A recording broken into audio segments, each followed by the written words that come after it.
when you've done all you can, and it seems like it's never enough. And what do you say when your friends turn away and you're all alone, all alone? Tell me, what do you give when you're giving your all and seems like you can't make it through? Well, you just stand when there's nothing left to do. You just stand, watch the Lord see you through. Yes, after you've done all you can, you just stand. Tell me, how do you handle the guilt of your past? Tell me, how do you deal with the shame? And how can you smile while your heart has been broken and filled with pain, filled with pain? Tell me, what do you give when you've given your all? Yeah. Seems like you can't make it through. Child, you just stand when there's nothing left to do. You just stand, watch the Lord see you through. Yes, after you've done all you can, you just stand and be sure, you're not entangled in that bondage again. You just stand and be sure God has a purpose. Yes, God has a plan. Tell me, when you've done all you can, and it seems like you can't make it through, child, you just stand. You just stand. Stand. Till you stand through the storms, stand through the rain, through the hurt, yeah, through the pain. Don't you bow and don't you bend.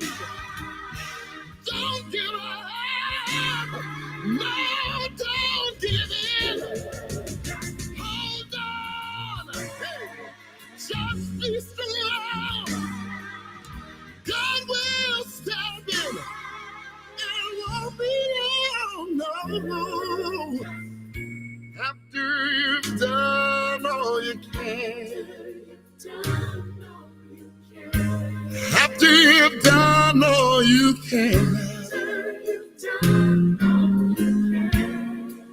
After you've gone through the hurt. After you've gone through the pain, oh my. After you've gone through the storms. Bringing life through music, joy, and inspiration. That's the WDDO. The views expressed on this program are not necessarily the views of the Glory 980 AM, the Glory Media Group, LLC, WDDO AM, its staff, management, or advertisers, but are the views and opinions of the participants of the broadcast. It is now time for the live broadcast of the NAACP with Gwenette, Westbrooks, and Mr. Dumas.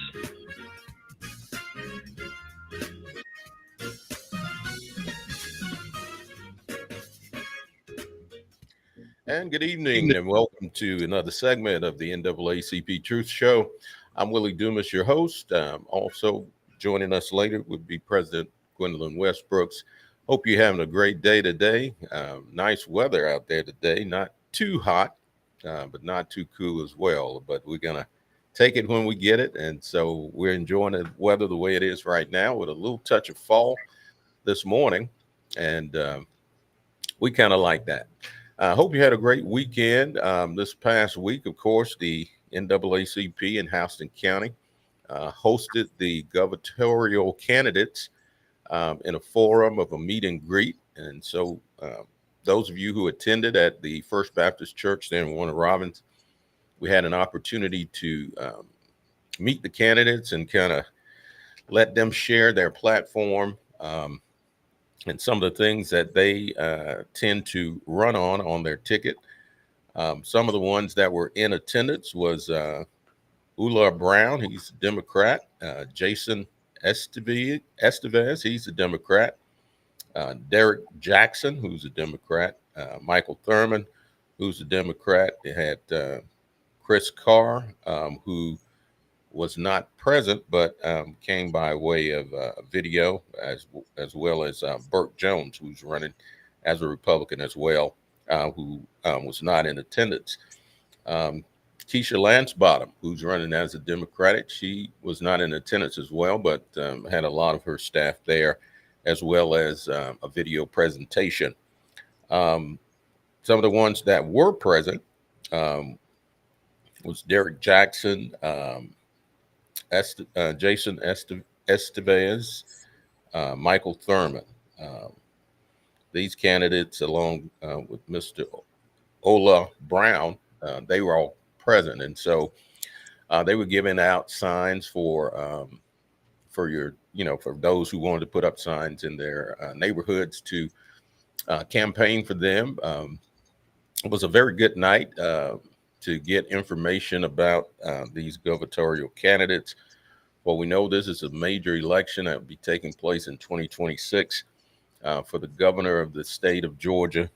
And we know we have a lot of issues that have to be touched upon, and we want to know the position of these candidates on those particular issues.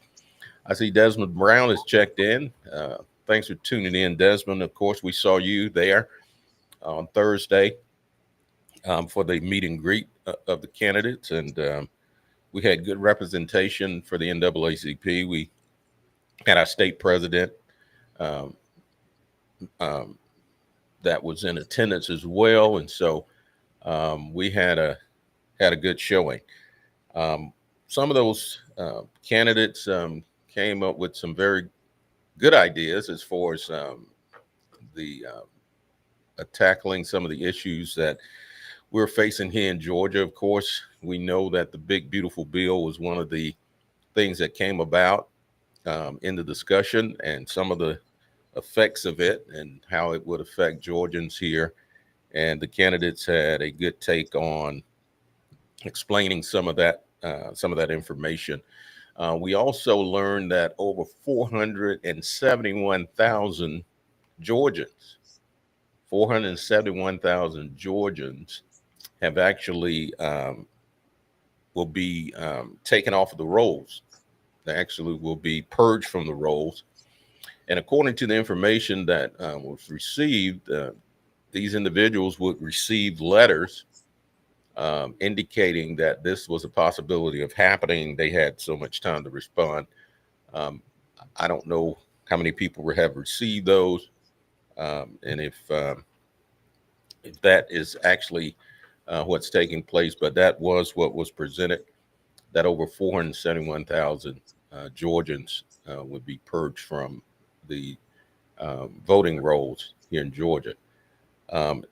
As it relates to registering to vote, of course, you have up until October 6th would be the deadline to register to vote in the midterm elections. And so if you haven't done so as a citizen of Georgia, if you haven't registered, you do need to register.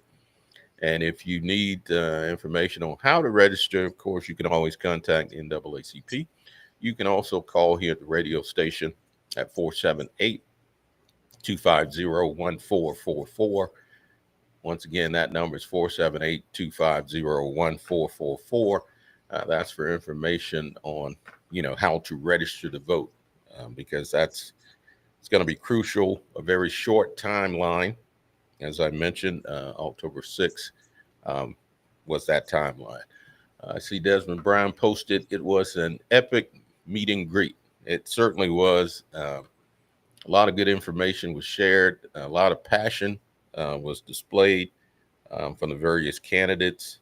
And we had an opportunity to really learn a lot about the candidates. I understand Jason Estevez is an owner of the Flying Biscuit, which is a new restaurant here in Macon, and that he has other franchises across the state. But we just recently had the opportunity to have that franchise here in Macon, Georgia, and it seems that business is really doing great.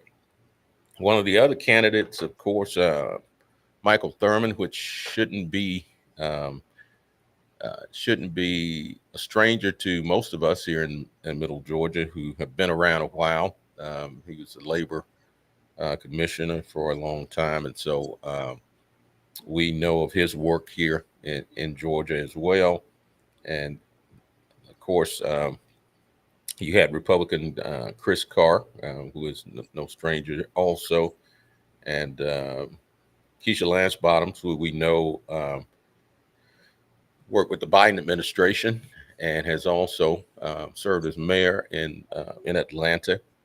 And so the list of candidates, a lot of familiar faces on the ballot, and what we would encourage all voters to do is to look up the candidates, research the candidates, and kind of see what they have to offer.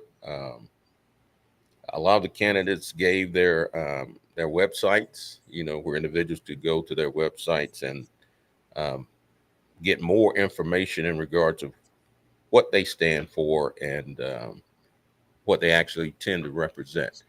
Let's see here. Desmond said, I love the 6-point platform by candidate Olu Brown. Yes, it was quite interesting, Desmond, how that was laid out.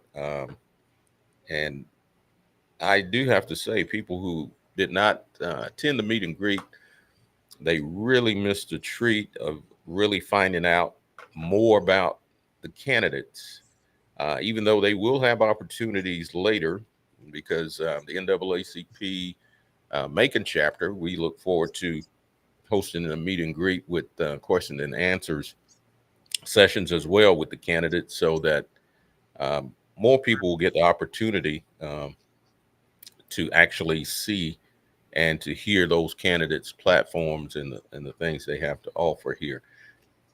I was reading an article here. It says Georgia will hold a competitive governor's race in 2026, one that will draw attention through one of the most headline-grabbing members of Congress decided against jumping in. Several prominent Democrats and Republicans have announced bids to replace term-limited Republican Governor Brian Kemp. Lieutenant Governor Burke Jones and Attorney General Chris Carr are the leading candidates vying for the Republican nomination. Firebrand GOP Representative Marjorie Taylor Greene passed on running for U.S. Senate, and for governor, opting to run for election into the U.S. House. And so it's going to be a very contentious race here in Georgia, and we know that Donald Trump only won Georgia by a few points. And so ever since Georgia has had turned blue, it's been quite a struggle to turn it back to red. And so these Democrats are fired up and ready to go, as well as the Republican candidates that are vying for that position. Just another note, outside of the gubernatorial race, of course, the Senate race is going to be a very contentious race where you have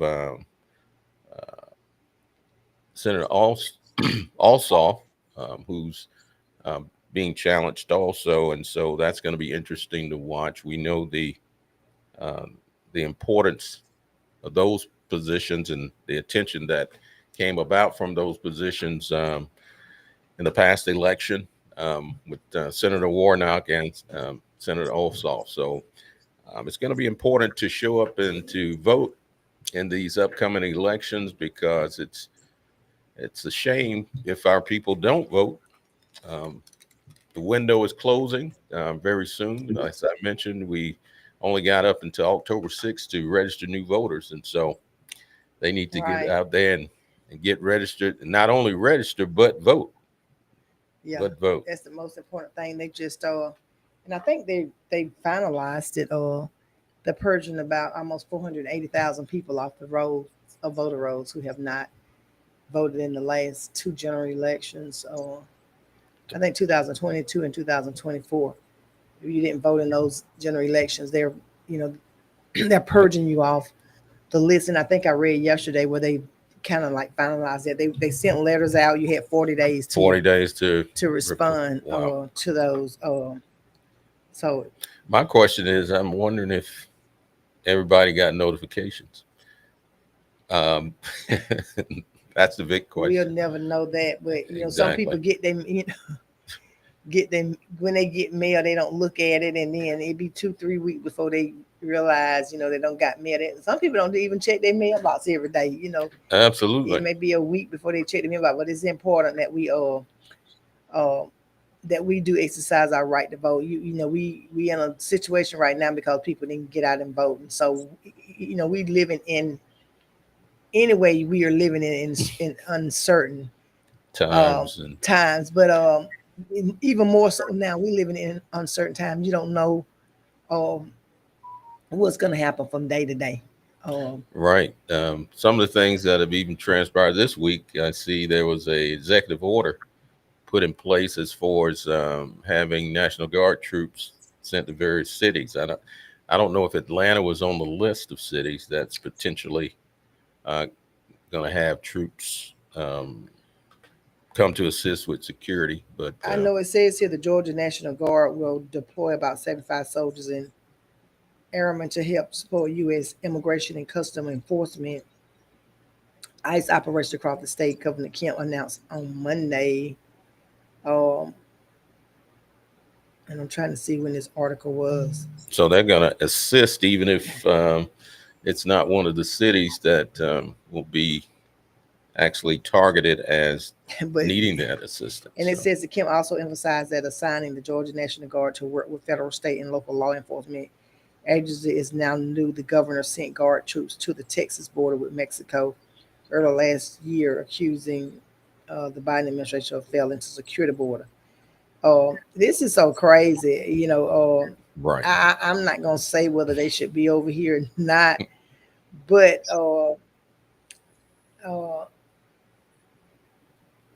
this is not what's making sense to me. Now, these people been over here working. I see Desmond Brian. He says our round of applause to President Westbrooks, Jonathan, absolutely, Mrs. Xavier Armstrong for the showing of the voters of Middle Georgia, a very informative meet and greet. I encourage all to join the NAACP. Yes, thank you for that plug. Thank you, Water Authority Board member Desmond Brown in the house. Absolutely. And I'll go back to that in a few minutes. We'll just talk about that for a few minutes. The meet and greet, which was awesome. It was very informative, and it was just, Xavier, she did, we call her Zan, but she did an awesome job in pulling everything together in such a short period of time. Yeah. And so it was just awesome. The candidates came down, the candidates that could not come down, I think it was Carbert and Lance Bottom was not able to be there in person. But they sent a video presentation on their behalf, and I think some of them had. I think at least Keisha Lance Bottom had a table set up. So, it was awesome. Absolutely. I was the moderator there at the event, and in my job was just kind of keep things moving along and make sure, people spoke in time. We didn't take the whole night to speak. And so, Right. uh, and my role was not that, it was not so much of just making sure that everything was ran smooth. Absolutely. The food, everything was just awesome. And they had we had a good turnout because I invited people. I know what about there's, and he's a member of the NAACP. He also invited people to the forum, Right. and so it was a County lot of people came commissioners, out, different county commissioners. different people from different, not just from Houston County. There were people from Macon, different people from different areas. I know people were calling. I was on the phone with the state, and people were calling there to try to find out whether or not it was going to be virtual, because some people did not, as far as traveling. So it was a huge turnout. I know that we are working on planning on doing something at the first of the year, and we've already kind of secured an area, a location. So we'll be working on something where we'll probably be having a Q&A in the upcoming few months. Just this year has just been so busy. But I thought that it was, some people thought it was too early to do that, but I'm saying they're running for office and they're campaigning. So it was, I thought it was a great idea to do a meet and greet since they've already started campaigning. Exactly. And then, people, there are a lot of things people don't know about candidates that they can learn by coming to these meet and greets. And so it gives them a better opportunity to kind of see who they're voting for. Yeah. So. And so most of everybody that spoke, the candidates that spoke, they kind of talked about housing and education. What I did not see, what I did not hear a lot about mental health. Right. And so that was one of the areas that I was hoping that that people, that the candidates would focus more on. And I think in sometimes when people are not in a situation where, in a position where they have to deal with that a lot, they maybe don't know a lot about it, but we know that they're in our jails.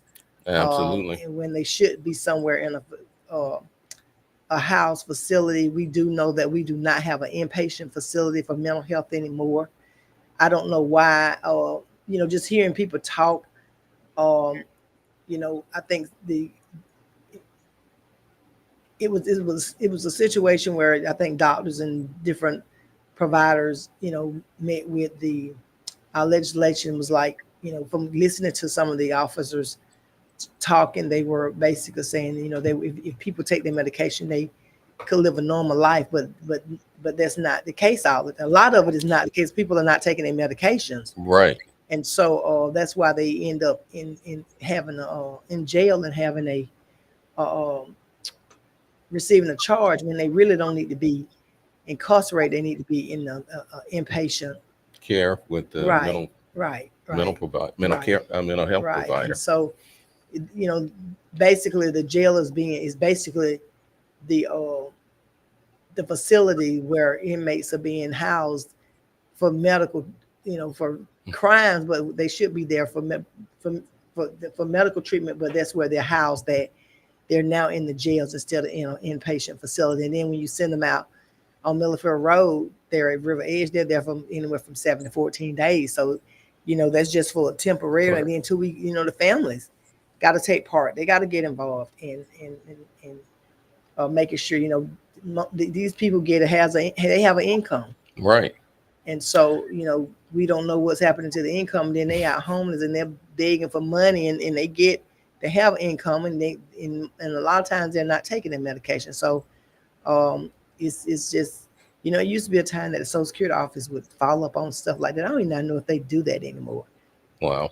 And with, manpower shortages, a lot of programs like that get kind of cut. Yeah, because they even, they used to, like a person that was receiving Social Security, especially SSI, you had to show proof that you had that those people had life insurance.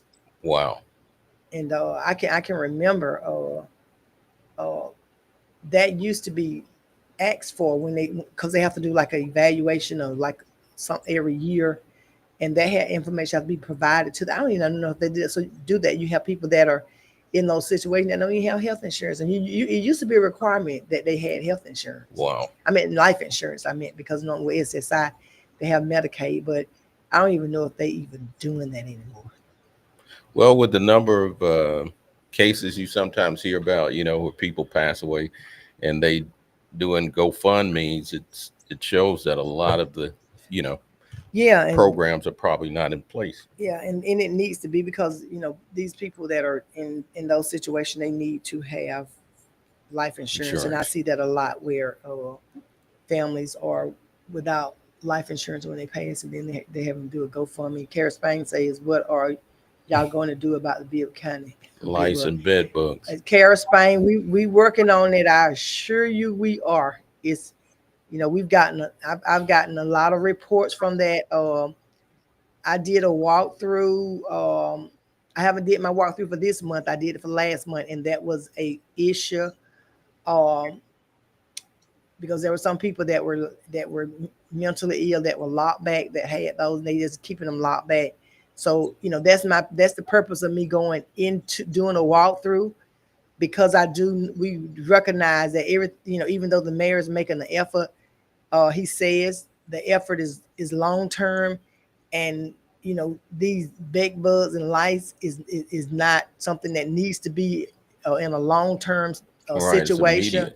It needs immediate attention. So that's the purpose of me going into the jail, doing a walkthrough, because I'm not going from block to block. I'm going to cell to cell. And so when I did it last month, I went to the entire block, went over the entire block, and I went from cell to cell, and I documented what was torn, what needs to be done, what was going on with that inmate, whether it was lice, bed bugs, or whatever. And I did a report, and it was sent to the sheriff. It was sent to the sheriff, and also, I can't really discuss other stuff, as far as what we're doing, as far as with the OSOF in the feds, and that I can't discuss that right now. But that's the purpose of me going into the jail, doing a walkthrough. I'm not doing just going to the block. I'm going from cell to cell. She said, I received a call today about how bad it is. She said that y'all are not coming in the right area. So I am not, I don't know who she is, but when I went in, I don't do the whole jail when I go in. I'm doing a block at a time. Right. So if it's something specific dealing with that, the inmates are calling me, and I'm dealing with that directly. If it's a particular block or particular situation, then I'm dealing with that, because I just sent the email about bed bugs and lice that 2 or 3 people called me about last week. And so hopefully that's being handled, because what we also are doing is actually quarantine the whole block. That's what I'm recommending. And they've done I know they've done one block, because when I went down there to tour that block, I couldn't tour that block that day because that's what they were doing. They had everybody in taking medicated baths in quarantine, and they were spraying the block down, so I couldn't visit that block. So that's the purpose of me going into the jail, because this stuff will require immediate attention. Absolutely. And so, if it's a specific block that needs attention before I can get to that block, they just need to let me know, because I will be touring the whole jail, but I'm just not touring the whole jail at one time. I'm going from block to block, but I'm going to cell to cell. Absolutely. And I think, when this is talked about more, then there's more action that can be done. But I'm gonna read this, and hopefully because I think they coming. Some people think they're coming, but I got this shortly. It says and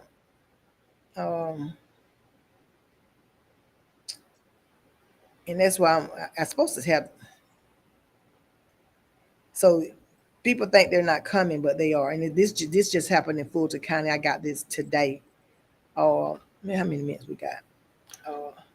We got about 3. Y'all coming everywhere except for make a bill, and that's how come I'm letting y'all know I'm prepared to go to the White House. If they don't do something soon, I'm prepared to go to the White House. Absolutely.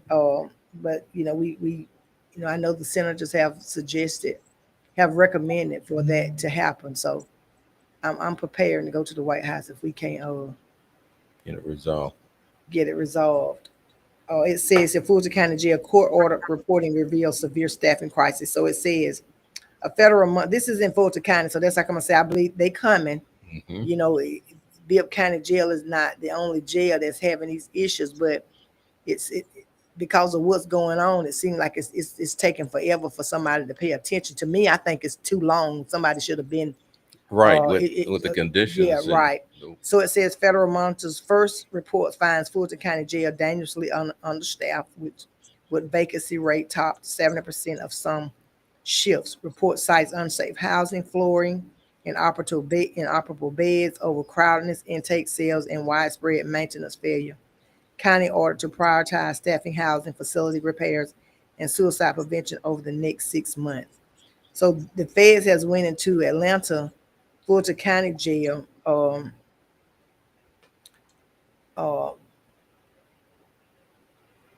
and made a series of recommendations. Right, and so it's coming. It's coming. It's just taking too long for me, but right. For them to come, and I think when they come, they're gonna see exactly. I know that the mayor is saying that he's welcoming them. The sheriff saying that they welcome them. The DA is saying that they welcome. They are welcoming them. Them to come down, and so, when they come, they will see, and hopefully they'll talk to the inmates when they do come. I don't know. That was one of the recommendations that I made, to make sure that everybody that comes in is given a medicated bath before they are put out in population. I don't know if that's being done. But lice and bed bugs are hard to get rid of. They may not be dangerous, but they hard to get rid of. And then, especially if you watching, you got on a uniform, and I'm being told that, they don't have the uniforms, and the attorneys are not able to see some of the inmates because they don't have the clothing or whatever. But, and I've addressed that also, but when those uniforms, when they get in those uniforms and you wash them, you got to, in order to kill bed bugs, you got to have some very serious hot water. Wow. And if that person is not getting that same jumpsuit back, you giving it to somebody else. So it's not just in one isolated area. It's in spreading all over at that point. Over the jail, from what's being reported to me, it's just not on one block. It's on a lot of different blocks. So the block that I want to go on next, I'm being told that's the worst block. Wow. So, I requested that block last month, but they were doing some things with quarantine, so I wasn't able to go back there in that block. But that's the purpose of me doing that, because there is nothing is being done to alleviate the problem. Right now. And so, we're still monitoring. Is to me, it's not adding up. The numbers are not adding up. That they say that the number of people that are incarcerated, unless these people that are being incarcerated, because I'm getting a report every day of showing how many arrests are being made. So I don't know if they just turn around and getting right back out, but it's not adding up. If you got so many people in the jail, and then you got all these people being arrested on a daily basis, the numbers is growing, but look like the numbers are dropping from what they say. So people must be burning out. Exactly. And something else that we're seeing more and more is listening to the live broadcast of the NAACP Westbrooks and Mr. Dumas. Come join us next Monday at 4:00 p.m. on 980 WDDO. The views expressed on this program are not necessarily the views of the Glory 980 AM, the Glory Media Group, LLC, WDDO AM, its staff, management, or advertisers, but are the views and opinions